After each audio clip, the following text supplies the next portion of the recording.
Wa fi ba'din nusahi, di dalam redaksi yang lain, wa kullu ma yakhruju bi fadil mudhari'i wa isqati ma'in. Kalau yang kemarin dulu wa kullu ma'in kharaja, ya, menggunakan fi'il madhi. Tapi yang ini dalam redaksi yang lain wa kullu ma yakhruju menggunakan kalimat fi'il mudhari'. Wa kullu ma yakhruju, dan setiap sesuatu yang keluar, ya, bila fi'il mudhari' dengan lafaz mudhari', wa isqati ma'in, dan menghilangkan lafaz ma'i. Jadi wa kullu ma yakhruju, bukan wa kullu ma'in. Wa ghusli jami'il abwali, dan basuh macam-macam kencing, wal aurasi, wal auras wal arwasi, wal abwal arwas, wal arwasi, dan kotoran atau tai, walau kana mimma kulil lahmi wajibun, itu wajib. Jadi membasuh kotoran, baik itu kencing maupun kotoran dari hayawan, walaupun hayawan itu dagingnya halal, ya, bisa dimakan, makulil lahmi bisa dimakan, wajibun itu hukumnya wajib, ya. Seperti kotoran sapi, kotoran kambing, itu hukumnya wajib, walaupun itu bisa dimakan dagingnya, hukumnya wajib. Ini menurut Imam Syafi'i. Tapi kalau menurut imam yang kedua, Imam Maliki, ini berbeda. Kotoran hewan yang bisa dimakan dagingnya itu dihukumi tidak najis. Maka saya ingat waktu dulu masih masjid yang lama, ketika Idul Adha, malam Idul Adha kan sapi-sapi sudah ngumpul, dan situ ada panitia amal Ramadan yang lagi membersihkan untuk persiapan sholat Id besok. Ada kotoran sapi banyak, mau dibersihkan, mau disiram pakai air. Ada teman yang tidak boleh, tidak usah, itu najis, suci Pak, kotoran sapi itu suci. Ini menurut Imam Malik. Tapi kalau Imam Syafi'i hukumnya najis. Tinggal kita ikut yang mana. Kalau yang lebih aman ya ikut ini. Kenapa? Karena kalau seandainya hukum yang benar itu memang itu najis, tidak najis, berarti kita mau sholat sajadah kita kena kotoran sapi tidak dicuci, berarti sah ya, karena tidak najis. Tapi kalau dicuci tetap sah apa tidak, Pak? Kan tetap sah, jadi kita aman duanya. Tapi kalau hukum yang sebenarnya ini najis, ketika kita cuci, sholat kita sah. Tapi kalau tidak cuci berarti tidak. Nah, ini amannya seperti itu, ya.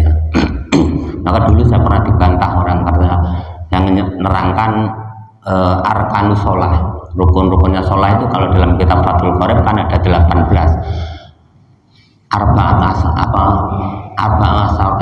Sitatu asaro Asia. Tapi ada yang bilang, oh itu kemarin menerangkan konteksnya sebenarnya cuma 14 ya. Kenapa? Bedanya apa?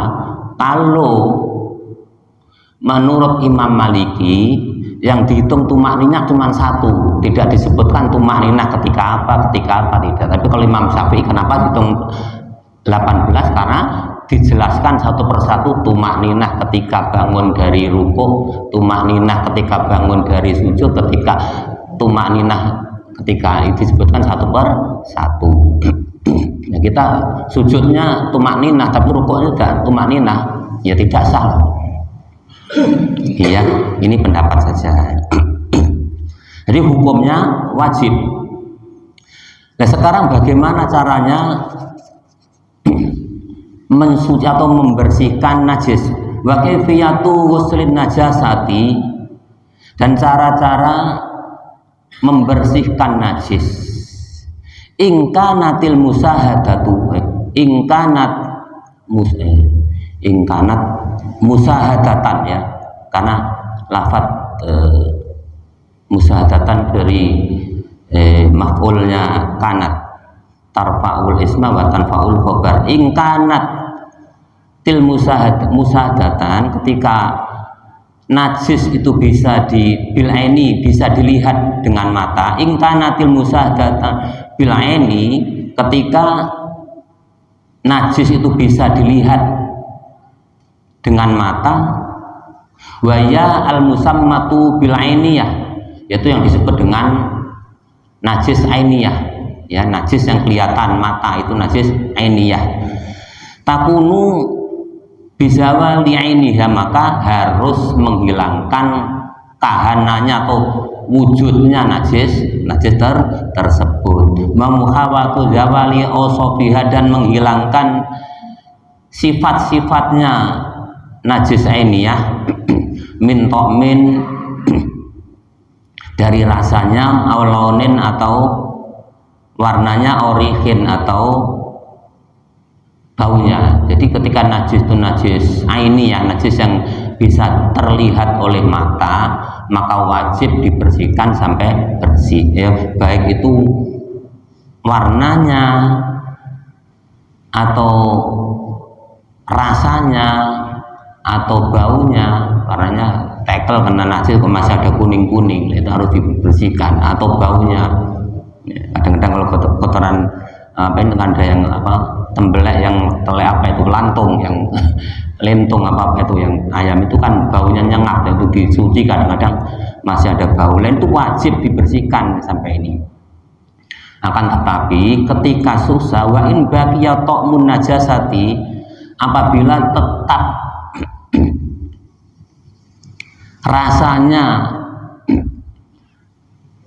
rasanya itu tetap ada, dzurra, maka berbahaya. Karena ketika rasanya masih ada itu tetap bahaya ya, masih belum suci betul, belum suci betul. Harus bau dicium, baunya udah tidak ada, terus dijilat misalnya, kok dijilat rasanya udah tidak ada ya, aurih atau warnanya ya. Aulaunun aurihun asuron zawaluhu, atau apabila warna atau baunya itu kok susah dihilangi jadi gosok-gosok tidak mau hilang, lam yadur, maka tidak berbahaya. Ini dari Islam itu kan ya mudah lah. Yuridullahu bikumul yusra wala yuridu bikumul usra. Tidak, sudah susah ini udah dihukumi, tetap tidak apa-apa kalau memang betul-betul sudah diusahakan tidak mau hilang. Udah pakai sabun tapi kok masih nempel, masih kelihatan kuning, masih baunya masih ini.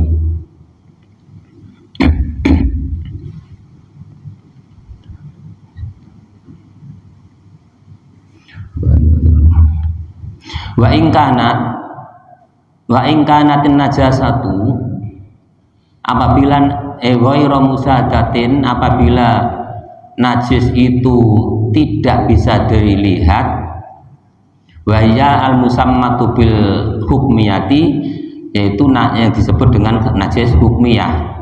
Kalau najis hukmiyah beda ya, najis hukmiyah najis yang tidak bisa dilihat oleh mata ya. Fayaqfa, maka cukup jarul ma'i, yaitu untuk mengalirkan air, disiram air hamil qasah, itu saja. Alal mutanajisi biha, yaitu kepada barang atau benda yang kena najis, walau marotan wahidatan, walaupun hanya satu kali ya, disiram satu kali. Sudah ini kalau najis itu najis hukmiyah, najis yang tidak terlihat. Sumastasnal musannifu, selanjutnya mengecualikan, Kiai Musonef mengecualikan minal abwali, yaitu dari macam-macam kencing. Qalahu, di dalam dawuhnya Imam Syafi'i atau Kiai Musonef, illa baulus sobi alladzi lam yakulit ta'am, kecuali kencingnya bayi yang belum makan makanan, baru ASI ya, belum makan makanan. Aulam yatanawalu makulan wala masruban, atau tidak pernah makan atau minum ya, kecuali air susu. Ala wajib tawadi, itu makanan dan minuman yang bisa mengenyangkan. Kalau bayi kita dulu di kampung kan baru lahir dikasih apa itu, kelapa muda yang masih lembek itu tidak apa-apa karena itu tidak mengenyangkan. Hanya ini ada yang dikasih kurma untuk dicetak apa itu tidak apa-apa karena tidak untuk mengenyangkan.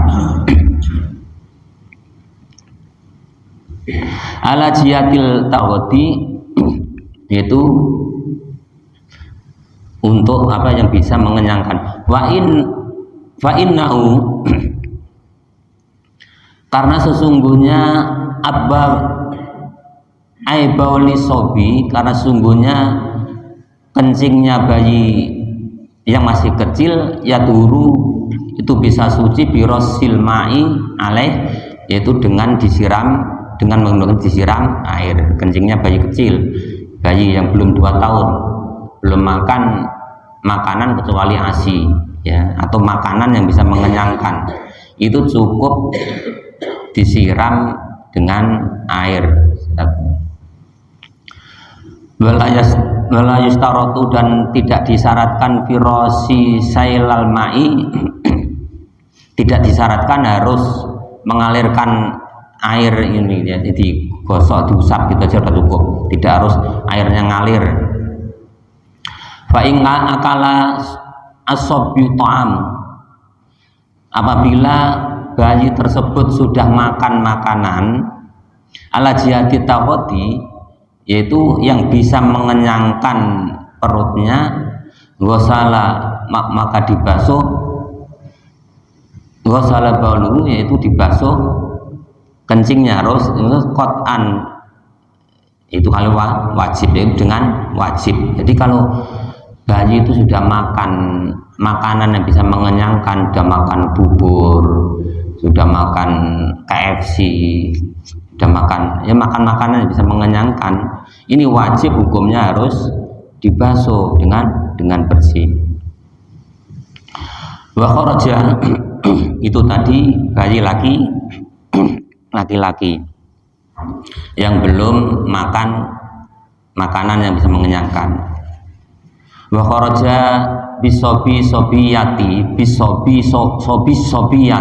wa khunsa, dan Imam Musoneb mengecualikan ya, wa kharaja kejobo, mengecualikan dengan kencingnya bayi perempuan wal unsa dan banji.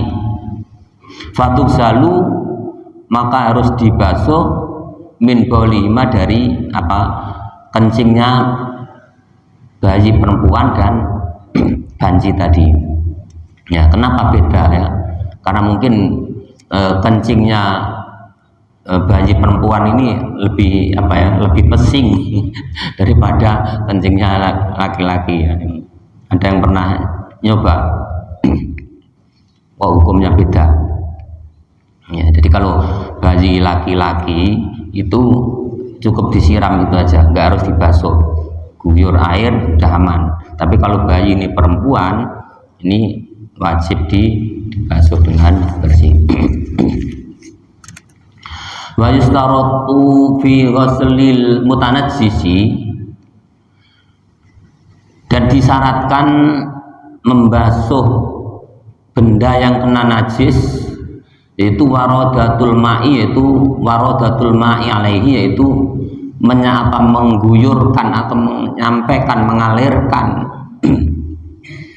air terhadap kepada benda yang kena najis ya.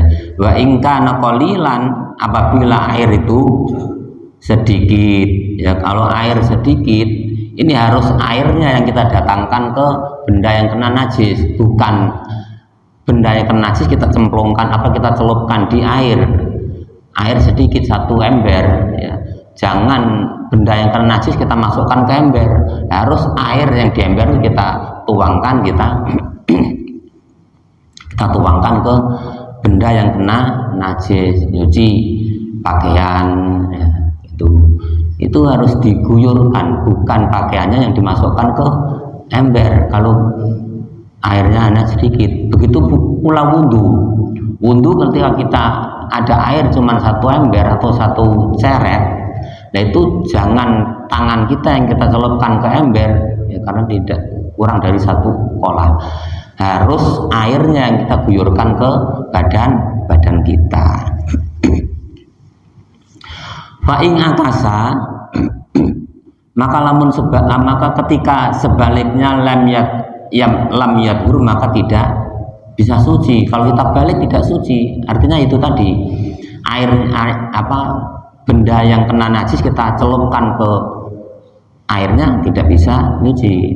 Jangan dibalik, harus airnya yang mengaliri, yang mendatangi, bukan bendanya yang mendatangi air. Wa amal kasih, adapun air yang banyak fala faroko baina kaunil mutanajjisi, apabila air itu banyak ya, air banyak atau air yang lebih dari kulaten 2 kolah kayak macam di sungai atau di bak yang besar ya, itu tidak ada bedanya. Warodan waridan, baik itu kita datangkan au maurudan atau didatangkan atau didatangkan atau mendatangi ya. Airnya yang kita datangkan ke pakaian yang kotor atau pakaian yang kotor yang kita celupkan ke air, enggak masalah ya, kalau air ini banyak ini. Walayakfa, dan tidak cukup ansai'in dari sesuatu minal mutanajjisati, dari beberapa najis, benda yang kena najis, illal yasir, kecuali najis yang kecil, minad dami wal qayhi ya, maka tidak mendapat ampunan ya dari sesuatu yang najis, yang mutanajis, yang kena najis, kecuali najis itu cuman sedikit minat dami, yaitu dari darah, wal qayhi, dan nanah ya. Itu kalau misalnya baju kita kena darah kok banyak, itu tidak diampuni, tidak diafa ya, tetap najis. Tapi ketika kena cuman sedikit, itu masih afwa, masih diperbolehkan.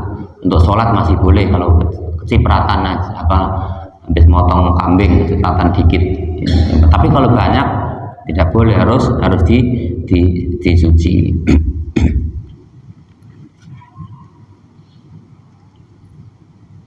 Fayakfa anhuma, maka cukup fi saubin, di dalam pakaian, au badanen, atau anggota badan, watasiku dan sah, watasiku sholatu, dan sah ma'ahuma, sholat memakai pakaian yang kena najis yang sedikit tadi, atau darah yang sedikit, atau badan yang kena darah yang atau nanah yang sedikit, itu bisa sah sholat kita.